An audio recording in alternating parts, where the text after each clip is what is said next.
எனக்கு ரொம்ப ஷாக்கிங்காக இருக்குது. பாருங்களேன், அன்றைக்கி நம்ம வச்ச ஸ்வீட் பொட்டேட்டோவில் வந்து வேரெல்லாம் எப்படி வளர்ந்துருக்குப்பா. வெறும் 15 நாள் 4 நாள் தான் இருக்கும்னு நினைக்கிறேன். அப்படி வளர்ந்துருச்சு காய்ஸ்.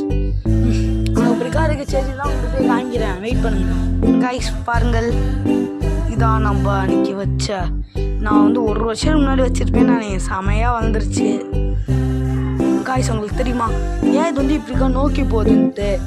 ஏன்னா சொல்ல வெயில் இருக்க பக்கமாக இது தேடி போகுது. நாங்கள் சரியாக வெயில் இல்லாத பக்கத்தில் வச்சோமா, என்ன ஆகுதுன்னா இதெல்லாம் ரொம்ப எக்ஸ்பேண்ட் ஆகி அப்படிக்கா வெயில் இருக்க பக்கமாக போயிட்டு இருக்கு. அதான் இந்த எல்லா கதியும் பாதுகாங்க. நீங்கள் வச்ச மல்லி செடி ஒன்றுமே இதில் வர்ற மாதிரி தெரியலை. நம்ம தப்பான மெத்தடில் போட்டோமா, இல்லைன்னா இது இப்படி தான் இருக்குமா இன்னும் நம்மளுக்கு தெரிய மாட்டேங்குது. தெரிஞ்சவங்க யாராச்சும் கமெண்ட் பண்ணுங்கப்பா ப்ளீஸ். நான் போன மாதம் வச்சது சாப்பிட்டா வந்துருச்சு. உங்களுக்கு அப்படிக்காரி செடியும் காமிக்கிறேன் காய்ஸ். பாருங்க காய்ஸ், நம்ம சீக்கிரமாக நம்மளோட சேனலில் வந்து ஒரு நல்ல காரியம் பண்ணலான்னு நினைக்கிறோம். அது வந்து என்ன நல்ல காரியம்னு சொல்ல மாட்டாங்க. நல்ல காரியத்தை நான் பண்ணுறப்ப உங்களுக்கு இது என் ஃபேஸை காமிப்பேன் காய்ஸ். உங்களுக்கு சொல்ல மாட்டேன், இந்த செடி ஏதோ வெயிட் பண்ணுங்கள், அது பிடிக்கிற தப்பாக நினைக்காதீங்க.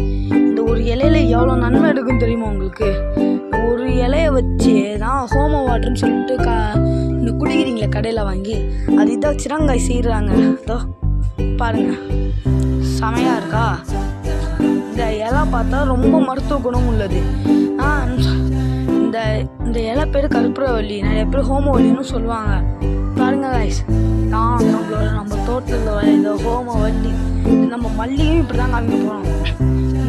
இந்த உருளைக்கிழங்க பாருங்களேன், உருளைக்கிழங்கு கொஞ்சம் நல்லா வேர் விட்டுருச்சா, இன்னும் நிறைய வேர் விட்டுருக்கிறது மேலேருந்து ஒரு செடி வளரும்.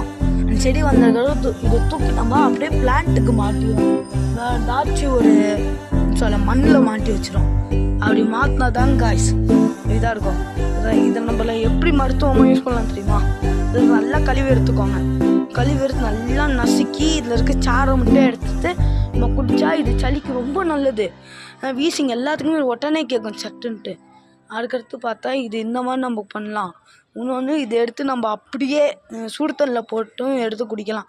உங்களுக்கு வந்து அடுத்த வீடியோவில் காமிக்கிறேன் இதை வச்சு மருத்துவ குணங்கள் செய்கிறதுன்ட்டு. பாய் பாய், தேங்க்யூ, see you. அடுத்த வீடியோவில் சந்திப்போம். பாய்.